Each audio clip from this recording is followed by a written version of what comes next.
Hello guys, next mathematical logic से 2 mark की important questions करते हैं। जो 2 मार्क्स के लिए इंपॉर्टेंट क्वेश्चन है वो बताऊंगा। अभी 3 मार्क्स के अपन ने कंप्लीट कर चुके हैं पिछले वीडियो में। अभी यहाँ पे 2 मार्क्स के क्वेश्चंस देखते हैं कि क्या आ सकते हैं और कौन से इंपॉर्टेंट है। तो देखो बेटा, 2 मार्क्स के लिए right the truth value, right the truth value. तो 5 is a prime number and 7 is divides 94, 7 is divides 94। तो बच्चे क्या करते हैं, मतलब इसको डायरेक्ट लिख देते हैं, ये ट्रू है और ये फॉल्स है, डायरेक्ट खत्म, आंसर हो गया। बट यहाँ पे 2 मार्क्स दे रहा मतलब आपको, या एक्चुअली एक क्वेश्चन 1 मार्क को देके और एक ऐसी टाइप का दे सकता है, डिपेंड करता है क्वेश्चन पे। बट अपन को 2 मार्क्स के लिए ऐसे मॉडल थोड़े ज्यादा पूछे जाते हैं। तो उसे देखो बेटा, 5 इज अ प्राइम नंबर बोला एंड 7 डिवाइड्स 94 बोला। तो अपन क्या करेंगे, पहले स्टेटमेंट लिखेंगे इसको प्रॉपर वे में। तो 2 स्टेटमेंट अलग अलग बनाएंगे। पी स्टेटमेंट क्या बेटा, 5 is prime number, 5 is prime number. और क्यू स्टेटमेंट क्या है बेटा, 7 डिवाइड्स 94, 7 डिवाइड्स 94। ओके, देख लो बेटा। अब इसको अपन क्या लिखेंगे, सबसे पहले सिंबॉलिक फॉर्म में लिखते हैं। सिंबॉलिक फॉर्म, सिंबॉलिक फॉर्म में कैसे लिखे बेटा, देख लेना। क्या लिख लेता हूं सबसे पहले, P दोनों के बीच में क्या बेटा, and Q, P and Q लिख दिया। अब यहां पे क्या निकालना है आपको, ट्रूथ वैल्यू निकालनी। ट्रूथ वैल्यू क्या हो सकती है, तो देख लो बेटा, ट्रूथ वैल्यू क्या होगी कि 5 इज अ प्राइम नंबर, ये आपको पता है बेटा ट्रू है, दिस इज ट्रू। ओके, और 7 डिवाइड्स 94 होता है क्या बेटा, 7 से डिवाइड 94 होता है क्या, चेक कर लो। आपको डाउट लग रहा है तो चेक कर लेना। 7 94, 7 1 जा 7 लिख लेता बेटा। कितना बचता बेटा, यहाँ पे सब्ट्रैक्ट करूंगा तो 2 बचेगा। 24 आएगा क्या 7 टेबल में, नहीं आएगा। 7 3 जा 21 लिखना पड़ेगा। तो दिस इज नॉट डिविजिबल। ठीक है, ये डिवाइड हो रहा क्या बेटा, नहीं हो रहा ना डिवाइड, 13 आ रहा, तो डिवाइड हो रहा क्या, नहीं, इसलिए this statement will be false. तो यहाँ पे इंटरसेक्शन के सॉरी एंड एफ लिख लेता। ओके, आपको तो पता है कि बेटा यहाँ पे टी एंड एफ बोले तो क्या आ सकता है, आपको पता है कि डिजेक्शन और कंजक्शन। कंजक्शन में एफ आता है तो सामने कुछ भी रहने दो, एफ ही लिखना है। और डिजेक्शन में क्या होता है, टी रहे तो टी लिखना। तो यहाँ पे इंटरसेक्शन मतलब किसको प्रेफर करना है, एफ को करना है। टी एंड एफ बोले तो फॉल्स होता है। ये होता है आंसर। ये है लिखने का तरीका। अगर अच्छे से आप ऐसा लिखते हो तो आपको परफेक्ट मार्क्स मिलेंगे। बहुत सारे बच्चों को पेपर अच्छा लिखने आता है, बट यहाँ पे जो लिखने का तरीका होता है वो जरूरी है, वो कभी भी देख लेना बेटा। ये है क्वेश्चन, इसको अच्छे से लिखो बेटा, ऐसे नीटली लिखो, आपको फुल मार्क्स मिलेंगे। ऐसा लिखने का तरीका बहुत बेटर रहेगा और आपको परफेक्टली मार्क्स मिल जाएंगे। मिस्टेक करने की ये नहीं आएंगे, क्योंकि आप क्या करते हो, भाई में थोड़ा बहुत फर्स्ट कुछ भी लिखते, तो ऐसा नहीं लिखना। जो क्वेश्चन दिया उसको पहले स्टेटमेंट फॉर्म में लिखो, फिर उसको सिंबॉलिक फॉर्म में लिख के फिर उसमें चेक करो कि आपका स्टेटमेंट ट्रू है या फॉल्स। ठीक है, चलो नेक्स्ट क्वेश्चन देखते हैं।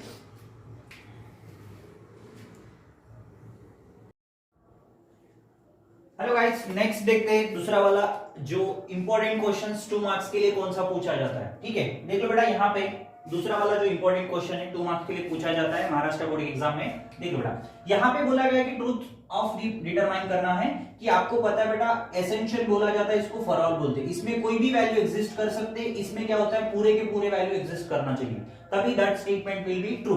तो यहाँ पे पहला वाला देखते हैं कि ट्रू है या फॉल्स, चेक करते। कैसे चेक करते मैं बताता हूँ, देख लो। बस बेटा, सबके सब ये सिंबल पे डिपेंड करता है। इस सिंबल का मतलब होता है कि यहाँ पे सबके सब की गरज नहीं है, कोई भी एक वैल्यू सेटिस्फाई होनी चाहिए इसमें डालने के बाद, तब जाके वो स्टेटमेंट ट्रू होता है। ठीक है, देख लो पहला क्वेश्चन, देख लो बेटा क्या दिया है। तो अपने पास कंडीशन क्या दी बेटा, एक्सिस बिलोंग्स टू ये बोला है, और सच दैट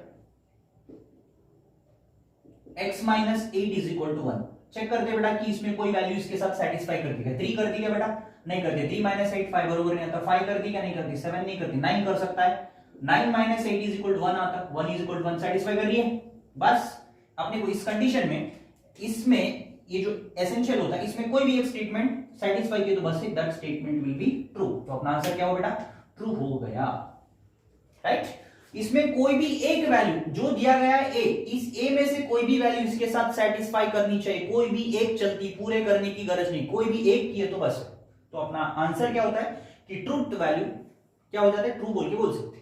अगर एक भी सेटिस्फाई नहीं कर रही इस इक्वेशन में तो अपने को क्या बोल सकते हैं, that statement will be false.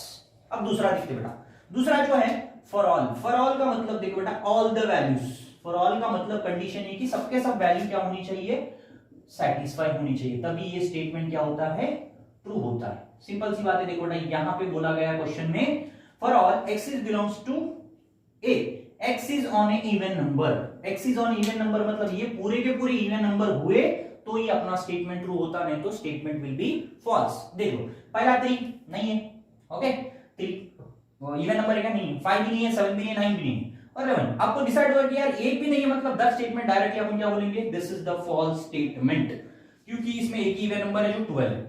इसमें क्या चाहिए, इस कंडीशन में ऑल द वैल्यूज, मतलब पूरे के पूरे ऑल वैल्यू सेटिस्फाई होनी चाहिए, तभी उसको अपन क्या बोलते हैं बेटा, ट्रू बोला जाता है, नहीं तो फॉल्स। इसमें क्या चाहिए, any one value, any one value भी सेटिस्फाई करती है तो the statement will be true. Very easy, ध्यान से देख लेना बेटा, मैंने आपको अच्छे से समझाया, रिपीट कर लिए तो इजी हो जाएगा, आपको लगे तो एक बार देख लेना अच्छे से। ओके नेक्स्ट दूसरा देखते बेटा क्वेश्चन।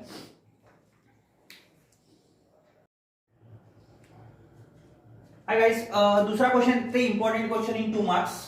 ओके जो अभी इसके पहले अपन ने किया था सिंबॉलिक फॉर्म में लिखना और उसको ट्रूथ वैल्यू निकालना। जो दूसरा क्वेश्चन है ये ऐसे वाले भी पूछे जाते हैं बेटा, if the statement P Q are true and R S are false बोल रहा है, और then determine the truth value बोल रहा है, then determine the truth value. उसने सब कुछ दिया बेटा आपको, P दिया है ट्रू और Q और P जो है ट्रू बोल रहा है स्टेटमेंट। अब उसके बाद R और S का स्टेटमेंट जो है आपको फॉल्स लिखना है, और उसकी जो वैल्यू है ट्रूथ वैल्यू आपको निकालनी। कैसे देख लो बेटा, आपको P बोले तो उसने क्या दिया बेटा, ट्रू बोल के उसने ही बोला है, Q बोले तो भी उसने क्या बोला अपने को, ट्रू बोला है, एंड R बोले तो फॉल्स बोला बेटा, इंप्लाइज S बोले तो उसने क्या बोला बेटा, फॉल्स बोल दिया है। तो T इंप्लाइज T बोले तो आपको पता है बेटा टीच होता है, और F इंप्लाइज F बोले तो आपको स्टेटमेंट क्या होता है बेटा, ट्रूथ होता है, क्योंकि इंप्लाइज में TF है तो ही F होता, नहीं तो कंपलसरी वहां पे स्टेटमेंट ट्रू ही होता है। T एंड T बोले तो आपको पता है T हो जाता है, सिंपल सा बात, इजी क्वेश्चन है। ठीक है, थोड़ा ध्यान से क्वेश्चन पढ़ना है, क्वेश्चन पढ़ोगे तो आपका क्वेश्चन इजीली कवर हो सकता है। ठीक है, अब यहाँ पे देखो बेटा R मतलब आपको क्या है, F है, उसी ने बोला है, नेगेशन F लिख लेता बेटा यहाँ पे, बाय इंप्लीकेशन P बोले तो क्या बेटा आपको ट्रू है, और इंप्लाइज Q बोले तो भी आपको क्या बेटा ट्रू है। जब नेगेशन लगेगा तो F का क्या होता बेटा, ट्रू हो जाता, बाय इंप्लीकेशन ट्रू, और उसके बाद क्या बेटा, नेगेशन ट्रू मतलब क्या होगा बेटा, फॉल्स हो जाएगा। ओके आपको पता है बेटा बाय इंप्लीकेशन कंडीशन में ट्रू है तो ट्रू ही आ जाएगा, बिकॉज़ ऑफ वहां पे TF है तो F होता और FT है तो भी F होता, बट यहाँ पे दोनों तरफ ट्रू है इसलिए आंसर क्या आएगा, ट्रू। इंप्लाइज, अब यहाँ पे क्या बेटा, ट्रू का क्या हो रहा, फॉल्स हो जा रहा। ओके T इंप्लाइज F बोले तो आंसर क्या लिखो बेटा, F, तो ये F आ गया, इसका क्या है बेटा, ट्रू बाय। ऐसा करना है बेटा, सब कुछ क्वेश्चन में देखे रहेगा, P मतलब क्या है, Q मतलब क्या है, अच्छे से ध्यान देना, बहुत इजी क्वेश्चन। ठीक है, बस आपको थोड़ा सा इसके जो P और Q के सिंबल डालने हैं, उसने जो बोले हैं वो स्टेटमेंट यूज करना है। ठीक है, चलो इजी बेटा, देख लेना, दूसरा क्वेश्चन देख लेते हैं, इंपॉर्टेंट वाला 2 मार्क्स के लिए।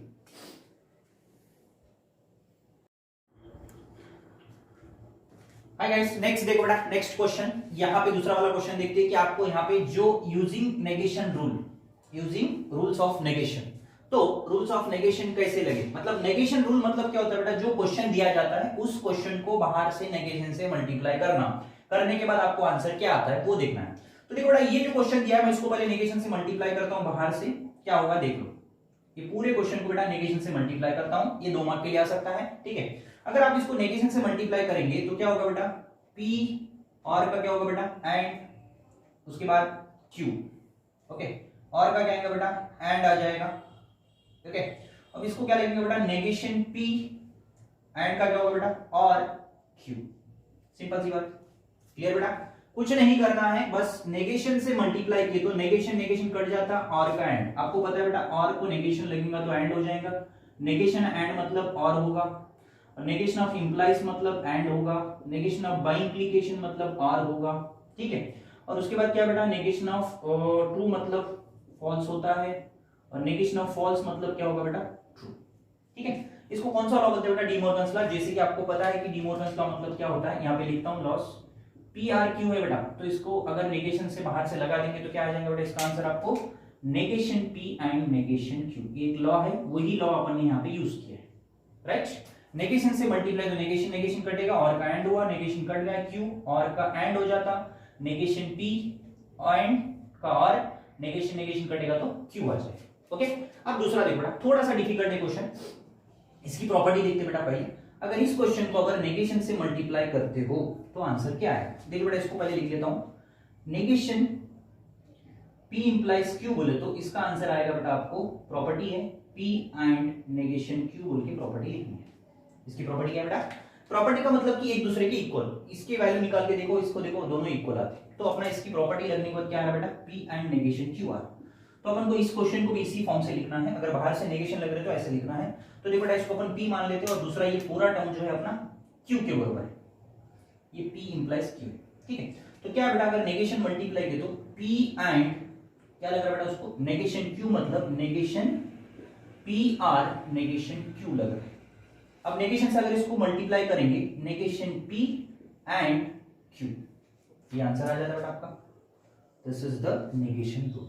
आपको प्रॉपर्टी लिखे बेटा मैंने साइड में, थोड़ा सा कंफ्यूज करेगा, कुछ नहीं करना बेटा, नेगेशन से मल्टीप्लाई करो, बहुत इजीली कवर हो जाएगा, ठीक है। देख लेना अच्छे से, देख लेना बेटा, इसके थोड़े बहुत लॉस अच्छे से पढ़ना, जब नेगेशन मैंने साइड में रूल्स भी लिखे, आप देख सकते हो उसको, ठीक है, देख लेना अच्छे से।